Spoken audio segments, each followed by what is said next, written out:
Ohio Congressman Jim Jordan is with us. How are you? I'm fine, Sean. Good to be with you, buddy. I know you probably are in a foul mood, and the reason is because I know everything that's been going on today. You and others were promised certain documents by the DOJ early this morning, and they weren't forthcoming. And now they're telling you, well, maybe next week. Well, of course, next week, the news cycle we know is going to be all Korea all the time, as the president's having a summit. Yep. No, you're exactly right. This is par for the course for these guys. I mean, we're now at the point where you just can't trust them. I mean, Sean, we've talked about it on your show. We know they tried to hide information from us. We caught them trying to hide information from us. The conversation that Strzok and Page had about Peter Strzok's relationship with one of the FISA judges, the federal judge, Rudy Contreras, who heard the Flynn case, they tried to redact that and hide that from us. We had to go digging over DOJ to find it. They tried to hide other things from us. They went to the FISA court and didn't tell the court important facts, material facts. And now we're supposed to say, oh, but you can trust us now.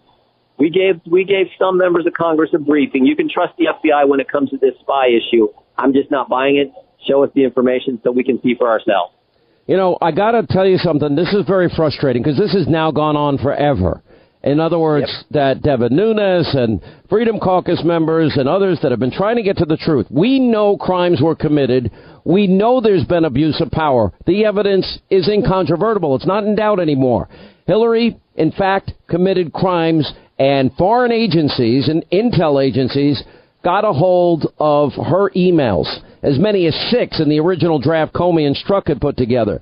Then she obstructed when she deleted subpoenaed documents, acid washed her hard drive, and broke up into little pieces, had an aide break up her BlackBerries and other devices, and the one device they handed over to the FBI didn't have its SIM card.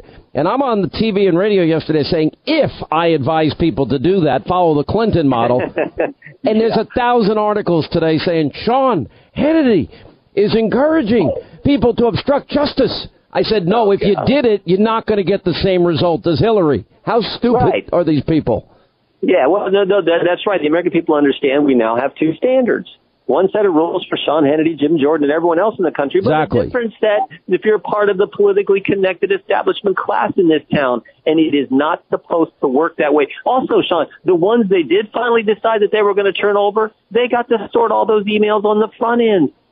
Cheryl Mills, Heather Samuelson, David Kendall sorted them and said, okay, here's the 30,000 we're going to give back to you. The other 30,000 we're going to keep, and they're going to do to those things what you just described. So compare that treatment to what Cohen got, to what Manafort got, getting their door kicked in at 5 a.m. I mean, that's the problem here. And now, when the DOJ says, well, we can't give you what we said we were going to give you, we can't give you the documents you subpoenaed, we're going to wait till next week, and we're going to give them to the gang, and all this plays out after we've caught them hiding information from us, we just don't believe them. Let's say this. Let's say the briefing that was given a week ago by the Department of Justice and the FBI to some members of Congress, let's say they were telling the truth. No one would believe them because of the track record. It's like the boy who cried wolf. We can't believe you now, even if you were telling the truth. I don't think they necessarily were, but even if you were, you couldn't believe them. So that's why we got to get the information. Unbelievable. All right, let me go back to the IG report. And I don't know if you've been paying any attention to my shows this week, but you know what? When we didn't get the IG report, which now has been 18 long months in the making, and we didn't get it as promised in late February, March, April, May. We're now in June. And the idea that they're going to dump this on a summer Friday when everybody's out at barbecues, restaurants, and people on Fridays in the summer don't pay as much attention to news. It's just a fact. It's called a Friday document dump. It even has its own term. Or they're going to release it either Monday or Tuesday or Wednesday of next week when all the news and all the world is going to be focused on Singapore and the president and Kim Jong-un.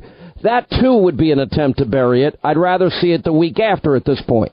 Yeah, and look, how long do they have? Right now what's going on is folks at the Department of Justice and the FBI are reviewing what Mr. Horowitz put together. How long is that going to take? What kind of editing process is going on here? I mean, we know that the same thing happened with the IRS when the Inspector General, certain people at the IRS got to see that report before we did as members of Congress and before, more importantly, the American people did. How long is this going to take? So I hope we get this soon. Like you, I was hoping for it weeks ago. I hope it's early next week or as soon as possible now. But you may be right. In light of the big events coming up, maybe it's better now if we wait a few weeks. Well, I don't even want to wait a few weeks. How about a week from this coming Monday? Now, I don't know who has the power to make the decision to release it. And now that 18 months has passed, and now that the DOJ, which we know has been obstructing Congress and ignoring subpoenas and lying about redactions in the name of national security, they've now had this document for 2 weeks. And I'm assuming that the same people that have been obstructing Congress are probably now harassing the Inspector General to make changes for redactions, pleading their case, modifications. And I've got to suspect, now I don't know what Horowitz is going to do. Is he going to capitulate? Is he going to water down his own report for 18 months? Well, I hope not. And I will tell you this, Michael Horowitz, I've always felt has done a good job in his role as Inspector General. I really believe that. So we'll see. But I think you're right. My guess is Rod Rosenstein's reviewing some of this stuff. My guess is some of the folks, the key people at the the FBI are reviewing some of this stuff. I don't know. Is Peter Strzok allowed to look at it? What's it going to say about him? I think he's the central figure throughout the Clinton investigation and the Trump-Russia investigation. So I don't know. All I know is sooner is better. Let's get the information so the American people can actually see what happened. Well, I would like that to happen, but they don't obviously want it to happen. What's going on with Ryan? What's going on with Trey Gowdy? Again, with the track record at the FBI, I mean, when you have an organization who took a dossier, dressed it up and made it look like it was legitimate intelligence, took it to the court and didn't tell the court two things: who paid for it and didn't tell the court the guy who wrote it had been fired by the FBI. And now we're supposed to believe you when you give us a briefing. The same group that said we're going to redact the fact that Strzok and Judge Contreras were friends and we're not going to let Congress see that. Now we're supposed to believe them, and they just accept what the briefing told them that without seeing the documents. They didn't get to see anything in that briefing. So when we're supposed to believe, the FBI said this was all above board. Really? Working with some foreigner, some spy who's talking to folks associated loosely with the Trump campaign, and we're supposed to believe that was all above board in light of all the other things we now know about the FBI? I don't buy it. I don't think the American people buy it. I don't think they do either. I want to know what happens next. Now, a lot of people maybe think, the Inspector General report took 18 months and this is going to put an end to everything. No, this is only step one. And now we have the whole FISA abuse issue and the lies I think we now have been told and spying on the Trump campaign, as you have rightly pointed out, and I have pointed out and others have pointed out, the fact that they had spies in the Trump campaign. They lied to FISA court judges, not one, but 4 times.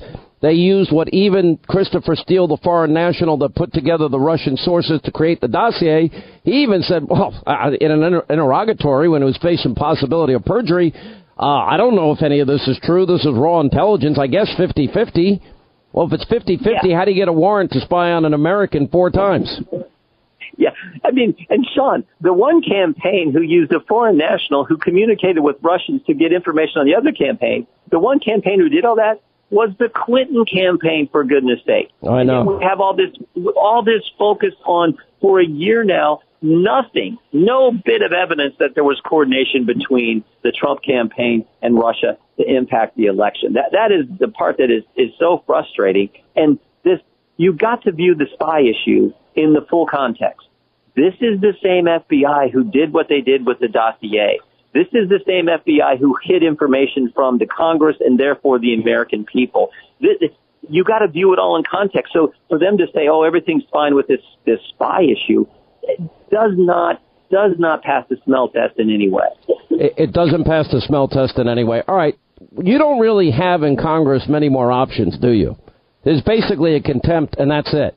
What happens for impeachment? There's contempt and impeachment. And frankly, again, if they don't give the documents, and frankly, it should have been this morning at 7:00 is what we were told yesterday that was going to happen. If they don't do that, if we get more runaround next week, then I think all these things are on the table. Well, how do they get away with pushing it to next week? How did they get away with that?